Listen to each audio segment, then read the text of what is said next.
I'm just curious who these people are that you think I shouldn't be platforming. And I would say that there are plenty of people who might find some things you say hateful. Should they, should I ban you? In other words, who decides? Piers. Who decides where that line is? What you're really saying is that I should operate a much more stringent and draconian anti-free speech policy. I should stop platforming anyone whose views you, Eric, find really offensive.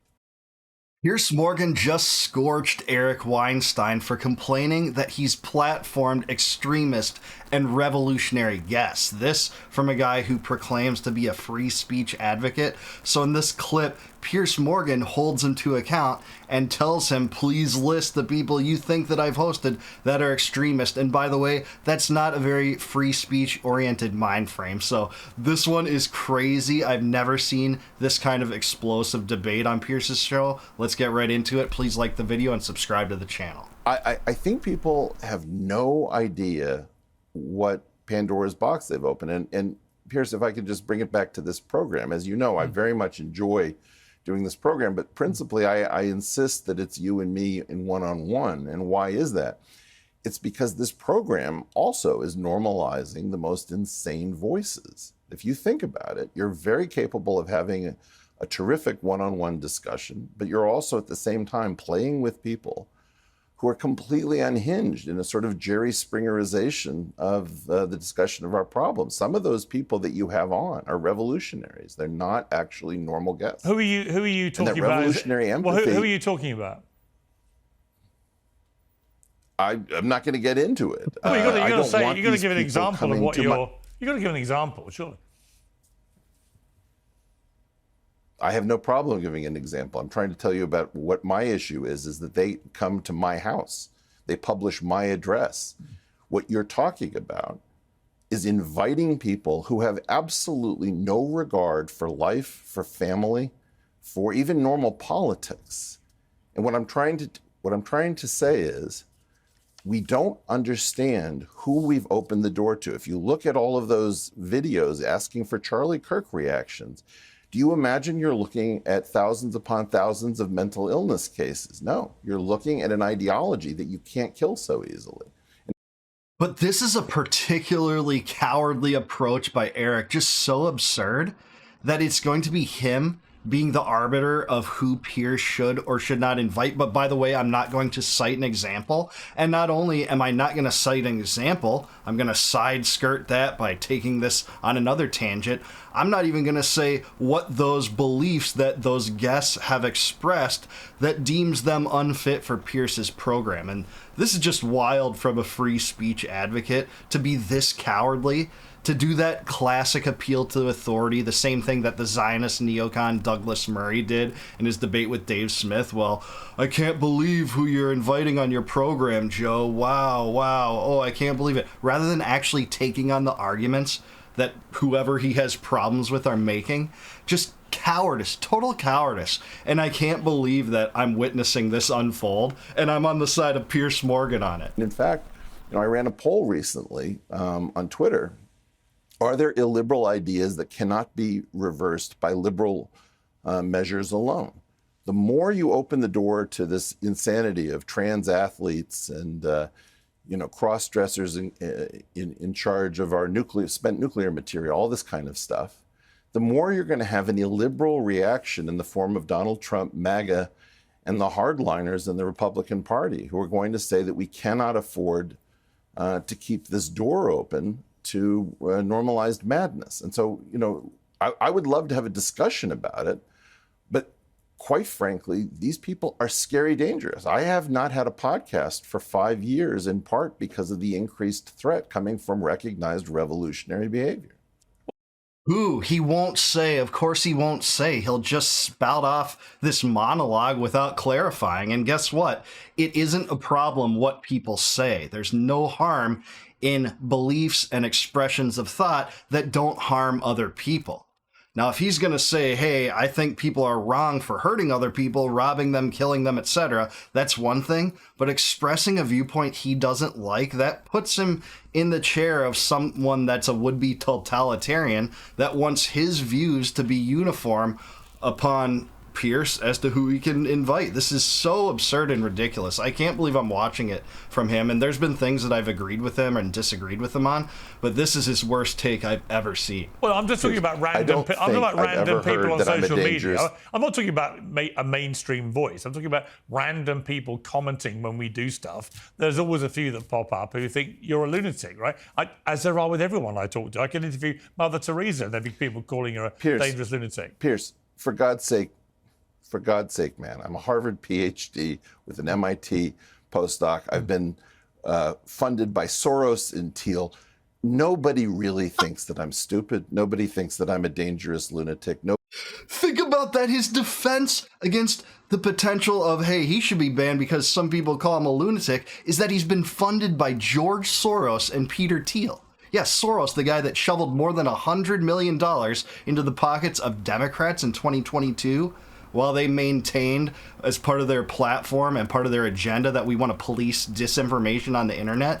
And he donated more than $1 billion to the WEF, the World Economic Forum, a globalist organization dedicated to eliminating the type of property rights that we respect in the West, or so I thought. And Peter Thiel, the Palantir spokesman, the Palantir founder and financier that gained his prominence in Palantir by procuring loans from the CIA through In-Q-Tel, their financial firm, in 2003, seeking to expand the surveillance apparatus in the United States. Well, he's complaining about, psychopaths being invited onto Pierce's show. I think some of the people who's funded him are psychopaths, and I'm not afraid to say that. And if that makes them revolutionary, well, it's revolutionary. I choose between those people and those of us who oppose that nonsense. Nobody really thinks that I'm far left or far right. There's a bunch of morons on the internet, and if you want to decide that they have a voice, then I'm sure that some of them think I'm a robot, some of them think I'm a hologram, and some of them think that I'm a space alien. If you decide that you're going to open the discussion to those voices, I'll go get a sandwich. You're not a dangerous lunatic. That's not the point I'm making. I'm not a dangerous lunatic. I think you're missing my point. I've got no problem with you saying what you said about some of the people we platform. I'm just curious who these people are that you think I shouldn't be platforming. Because without saying who they are, it's very hard for me to assess it. Well, but Piers, why would I want to repeat anyone's name who has this characteristic and profile? In other words, what I'm telling you is we've got a country that is wall-to-wall stocked with high-powered rifles that allow very far shots to be made relatively easily. And you're talking about the fact that woke is over. No. There are going to be revolutionaries at various levels throughout your life. You'll never get rid of them. They are never going away. And what we're talking about is we're talking about not inviting them into our lives. Every time you ask for, what are the names? What are the specifics? Get into it. I will tell you, why invite that person to a bigger audience? Why invite that person to paint more targets with words like reactionary, Nazi, Zionist, all of these things, alt-right, far-right? He can't name an example. Of course, he's still too cowardly, and he's conflating wokeism with being a revolutionary. Well, were Thomas Jefferson and Thomas Paine woke? I don't think so, but they were true revolutionaries. Why? They seeked drastic political change in the face of incredible tyranny. That's the truth. There's not a pejorative sense of revolutionary in the manner in which I view it, that's for sure. And some people would call him a revolutionary if he supports Peter Thiel's quest to pervert our property rights and our privacy rights through Palantir and expanding the power of Palantir through the federal government and to aggregate all of our data into a single database. And then, we're going to fund a pre-crime program that sounds dystopian like Minority Report, but is actually what's going on. And if you don't believe me, read about Whitney Webb on that. So no, if that makes me a revolutionary, by the way, if I side with Thomas Jefferson and Thomas Paine, real revolutionaries in American history, then call me a revolutionary until I'm dead and carve the name upon my tomb such that I don't have to be likened to this mind frame, someone that thinks that is a way to kind of eliminate, their ability to speak on Pierce's platform. It's just so pathetic. that stuff is going to get more and more people killed. So I would prefer that we talk about this in general, which is anybody with wildly and radically shifted empathy. You'll see somebody smiling when they're trying to destroy another person's character. I have people on who are extremely Zionist, okay, in their thinking. And they come on and they can often talk in a way that many people find grotesquely offensive about what the Israeli government has been doing in Gaza and so on. And many people on the pro-Palestinian side would say, it's appalling that I platform these inhuman, callous people who speak in such a language. If I had someone like Smodrich or Ben Gvir on from the Israeli government, and they started talking casually about ethnically cleansing Palestinians and so on, so the question becomes again for me, I've got no problem with you critiquing the show, but the complexity comes for me if you don't say who you're talking about, because actually I have a lot of guests on that people say I shouldn't platform. And often it's because their own personal positioning says that person's dangerous, that person's an extremist. What they really mean is they challenge what I'm thinking. That's exactly right. And man, I've never agreed with Piers Morgan more in this line of reasoning. This is the perfect response to Eric Weinstein and this absurd idea that, this subclass of people who I'm not even going to define that are revolutionaries, you shouldn't have them on your show, but I'm not going to name them. I'm just going to list off a lot of abstract qualities that, lead me to disdain them. This nebulous group of people he won't name. And by the way, it's not a problem that we have people with guns, if you believe in individual rights, by the way. Being armed is not a crime. Hurting people, murdering people, that is a crime. That's something that Israel specializes in. The Zionists specialize in that. And guess what? Piers is right about that. I don't like some of the Zionist guests he has on his show. Do I want to try to police that based on my own individual constitution and mindset?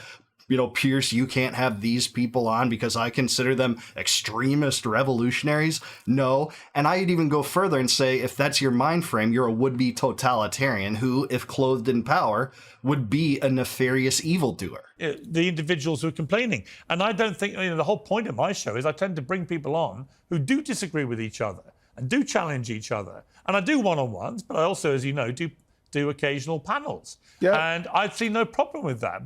But you seem to be kind of having an all-encompassing critique of the show without being specific, which is difficult for me because I would love to debate an individual booking we've had that you're particularly incensed about, because then I can make a more clear-eyed view. But I'm curious. Piers, I'm not trying. Yeah. You see what I mean? I'm not trying to get anyone. Yeah, but I'm trying not. I am not ever. I promise you this on air. Ever going to try to send dangerous people to the home of one of your guests to terrorize them after the show. Right. The implication is that's what Pierce's goal is. He doesn't even say that they have to discuss this in public on Pierce's show. He just wants to be able to defend his own choices on his guests. And Eric is leaping to the conclusion that that means someone's going to go to his home and try to murder him. This is insane victimization. This is a victim mentality. It's so stupid. I can't even believe this. I can't believe how much I agree with Piers Morgan. By the way, this is incredible. This really is worthy of watching. In other words, what you're talking about largely stays on the show. So the first cut, just the easiest cut to make here, is that a lot of these people are playing off of the internet. It's not just a question of trading tweets or trading ideas or trading accusations. It's a question of how can I endanger this person in their personal life? It's a full game that is nonstop. I have a stalking mob that's been coming after me for years. And it's like, who are they? Well, what do they want? Shut up. Why do I want to talk about these people in specific? The next point that I'm going to try to make is, if you have somebody who's supposedly a Zionist representative who's excited about the death and destruction in Gaza, please don't have that person on unless they have some governmental reason for being on the show. And why would you make exceptions for people with a government presence? Those are the most vile and reprehensible murder endorsers, like Ben Gvir and Smotrich, which Pierce named Israel Katz, Netanyahu. They get a special exception, but not the other Zionists. I can't believe what I'm hearing right now. This is incredible. Unless That's the special carve out. They can call for killing other people and being gleeful in killing Palestinians, but hey, if they have a connection to the government, that's fine. Then they're not a revolutionary. Insane. I can't even fathom this, man. I can't believe this is a real interview with Eric Weinstein. He's not an idiot. So I don't know what to say at this point. If you have some revolutionary who's worried about what's going on in Gaza and is excited about missiles falling in Israel and killing civilians, why is that person on? In other words, there is still a thing. But not a carve out for Hamas here, by the way. If you're part of the Palestinian authorities or Hamas, that's not a special carve out, only if you're part of the Israeli government. Yeah, we see what you're doing here, Weinstein, and this is so absurd. We have to, twist ourselves into pretzels to understand your logic and to determine that it's not hypocritical, but this seems hypocritical to me. Called basic Western values that you represent, that I represent. You and I think, have recently disagreed in part about what's going on in Israel and Gaza. But my point is, you don't want to see one extra person die who doesn't need to on any side. Neither do I, right? And so we may have different ideas about how to accomplish. No, but I think what would concern me is but what concerns me, Eric, about this is it's a slippery slope, isn't it, into real, genuine suppression of free speech.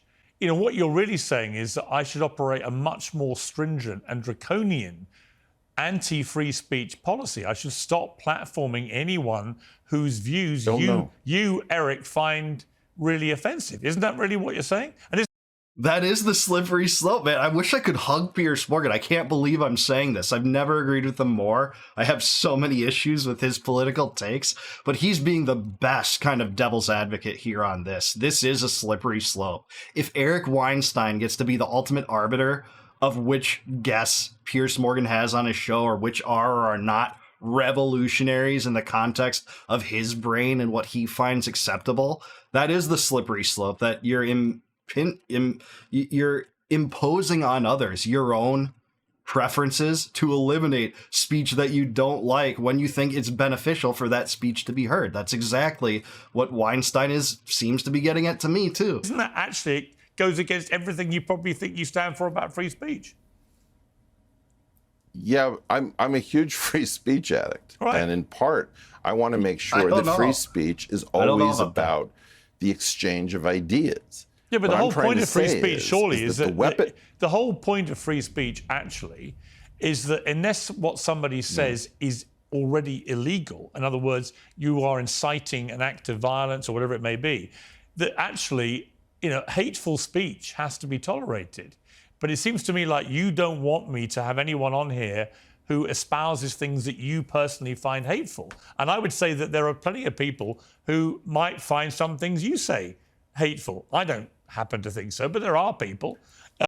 Absolutely correct. And for all the denunciation of wokeism, calling it revolutionary thought in this, by the way, for all of that, if you substituted what he's calling revolutionary thought for hate speech, it's indistinguishable from what the liberal establishment wants to do in censoring and policing disinformation on the internet. It's what Tim Walz and Kamala Harris and John Kerry and AOC and Hillary Clinton all talked about within a 10-day stretch of each other. By the way, they all got that memo. That's exactly what he's talking about doing by branding certain guest revolutionaries and not even naming them. Insane. Now, should I ban you? In other words, who decides? In other words, maybe who decides? If you feel that, I don't agree with anything of it. But who decides? Who decides where that line is? I'm going to get my team to send you a list of every guest we've had on this year, and I want you to tell them before we speak again who I shouldn't have platformed. Yeah. Deal?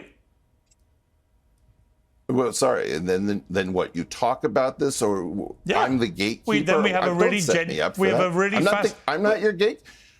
No, but you are suggesting you're suggesting I need one, and you're suggesting a criteria which is based around values and empathy and so on. I'm saying Piers, let me explain. I'm saying that's a suppression of free speech because actually somebody has to determine what those values are and what the level of empathy is.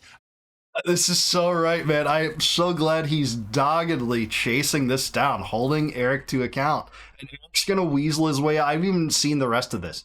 I think he's going to weasel out of this and not name names and say, hey, I think it's better to talk about this as a generality for whatever reason. Revolutionary thought is dangerous, and here's why. They don't play by the same rules as all of us. And we're never going to get clarity on what he means because he's a coward on this. And so I think it'd be really interesting for me, And rather than Piers, talking like in generalized terms, who are we talking about that you think I've platformed, Piers, which is wrong, and we can have a debate?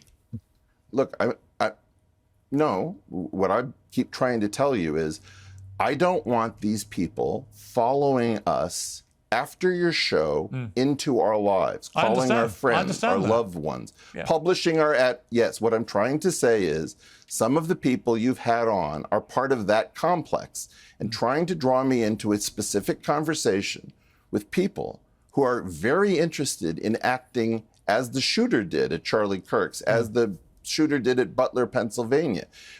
He's trying to put on Piers Morgan culpability for Charlie Kirk's murder for asking him to justify and clarify his opinions, to specify who he means here. It's absolutely preposterous.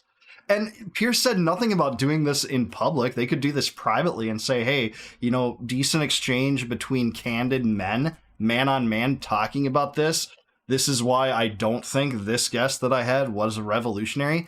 And he's saying this is just going to invite a murder of him. This is cowardice. This is total cowardice and total victimhood mentality that I think it's indistinguishable from the liberal establishment that he seems to, you know, call woke. And I do have problems with woke. I just think that Eric Weinstein is being particularly woke here. And I dare say a woke revolutionary here, by the way. What you're doing is you're trying to say, come on, man, let's have some free speech. Let's have some fun. Let's be open and free-spirited and talk about people with whom we disagree. Surely there's no gatekeeper. What I'm trying to say is this show isn't as important enough to me that I want to endanger my family and myself playing these games. We know what morality is. Playing these games, man, because Piers Morgan wants to hold him to what he said. Clarify what you said, specify what you said, as he does best. He doesn't let guests get away with saying things that are unsubstantiated, or at least that they don't have a train of logic to support. And like I said earlier, Eric Weinstein, he's not an idiot, but this is cowardice to the maximum degree. And I'd say, you know, very, very, very dishonest. This line of argumentation that, you know, I'm going to be the arbiter of guests that are or are not revolutionary. I'm going to say you shouldn't have some of those guests. This show's become a Jerry Springer of sorts that has those kind of guests. And when pressed upon who that is, I'm not going to say, but here's why it's dangerous. Well, Piers Morgan was right to push back against him and say, you know, you're acting as if that you should be the arbiter of everything. And some people say that you would be extreme. I dare say that his opinion expressed right now was extreme and revolutionary. And then he's going to back that up with saying, hey, I'm totally normal. I'm just funded by George Soros and Peter Thiel, of all people. Preposterous to the core, but that's to be expected with some of the types of his kind, of these elitists that have that conception that that is what's normal. You know, everyone loves what Peter Thiel and George Soros wants to do. Ask people on the right and left. You know, they're going to find fault with one of the two or both, by the way. And this guy, it's with both.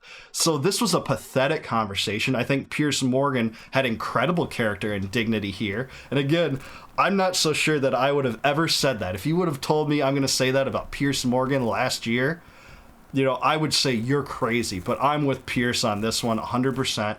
Great pushback from him, relentlessly so.